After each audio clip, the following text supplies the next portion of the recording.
Hi Taurus, and welcome to your weekly tarot reading for the week of September. Thank you so much for joining me today. I hope that you are well. This is for any sun, moon, or rising Taurus. We're going to take a look at the cards. We'll get a sense of the awareness or the big ideas for the week, guidance, and possible outcomes. I will also choose a few oracle cards for additional information. So let's just go ahead and get started.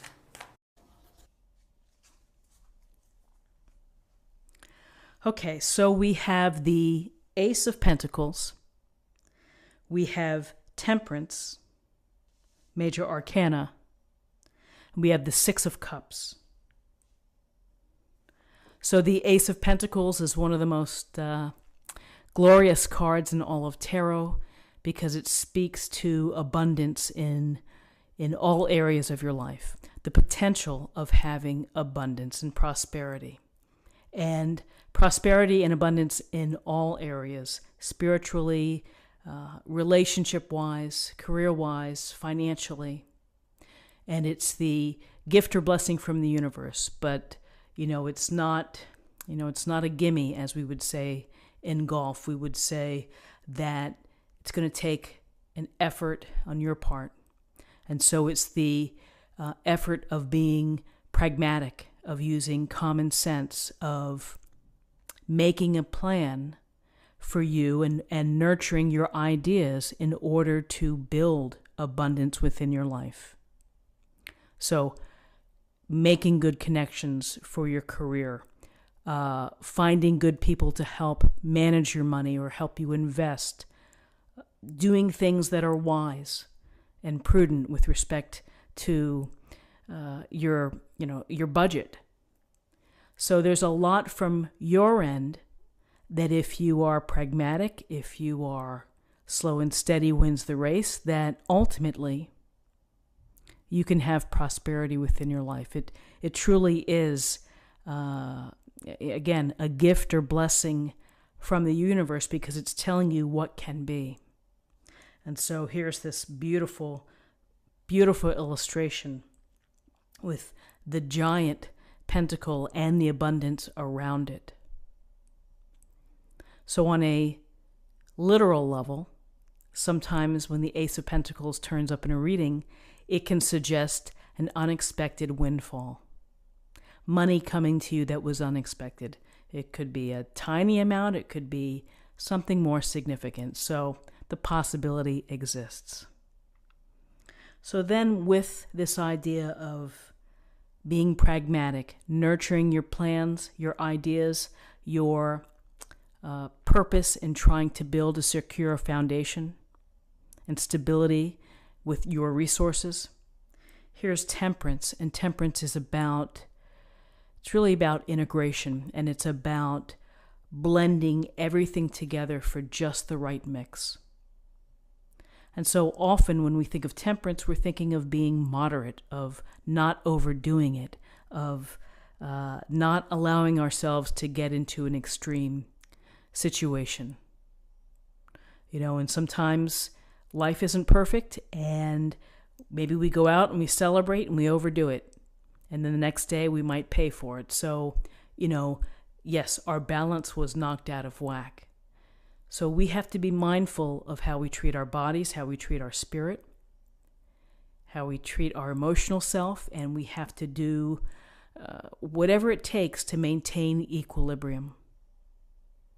So with Temperance, again, it's also a sense of navigating and compromising or finding a compromise for all the things that pull us in different directions. That's also a sense of moderation and of finding balance, the balance between work and play, the balance between eating healthy and not eating healthy. So with Temperance, it's a matter of checking in with yourself. How are you doing emotionally? How are you doing physically? And trying to work to find the best balance that works for you. I would also say with Temperance is to, again, tune in to any messages from Spirit or from your angels. And for those that have oracle cards and where you do your own reading every day, those messages are genuine and sincere, so perhaps there's something unique for you to follow along and to work on with respect to creating balance within your life. And then finally, we have the Six of Cups. And the Six of Cups, this is such a charming and lovely illustration, and it really goes to, I think, the heart of the Six of Cups, which is gentleness and kindness and thoughtfulness. And it is the children here representing the simple joy of being present and giving to each other. With the Six of Cups, there's a sense of capturing that childlike feeling. And it's the childlike feeling when you are, when you reconnect with an old friend, when you smell a familiar scent that makes you think of someone who is special in your life. We often say that the Six of Cups is about nostalgia. And it's about perhaps the actual opportunity to maybe connect with someone from the past, or maybe you're in your old town. And nostalgia and going down memory lane can be helpful because it can bring us comfort. It might serve as a reference for future actions. But it's the cautionary tale, which is don't live in the past, because you can't move on with the present if you're still stuck on somebody from way back when, or if you can't get over something. There's a way to use our memories for constructive purposes. It's that time when you're sitting alone and maybe you think about something that, like with me, with my late father, that he might have said, or, a day that we had that I remember. And that puts a smile on your face. It just brings warmth.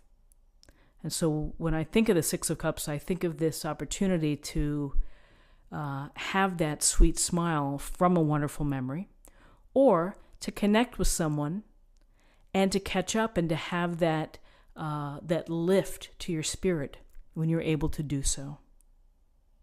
So beautiful cards for Thursday, absolutely lovely cards, anchored by balance and temperance, which is finding the right equilibrium, the right mix of all of the elements and all of the things, the obligations and responsibilities that you have to consider. Okay, let's take a look at the numbers. We have 1 and 14 is 15, and 15 and 6 is 21, and 21 reduces to 3. 3 is about communication, it's about group activities, it's about how we express ourselves, and it can be about creativity. So finally, I'm going to choose an oracle card, and we'll get a little more information for the day.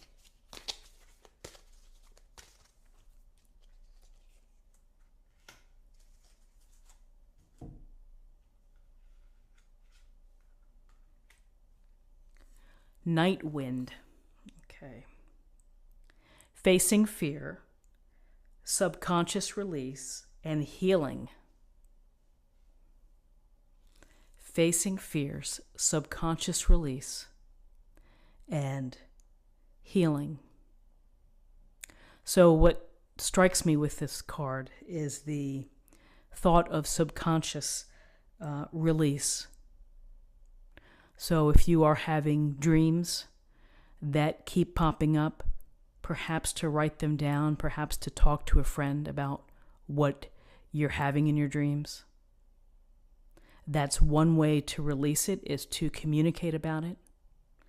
Facing fears, not always easy to do. Easier to say than facing your fear. But whatever small step, and I'll just use the example of for people who are afraid to do public speaking, of maybe speaking to a small group to practice and then building upon that. That's a small way or small method to learn how to improve your public speaking. So, and healing. Healing comes after the subconscious release, perhaps, and the facing our fear. So this is what I have for you for the day, and I hope that you found something helpful here. If you did, please subscribe, like, share, or comment, and then come back tomorrow for another reading. Thank you so much for watching. Bye-bye.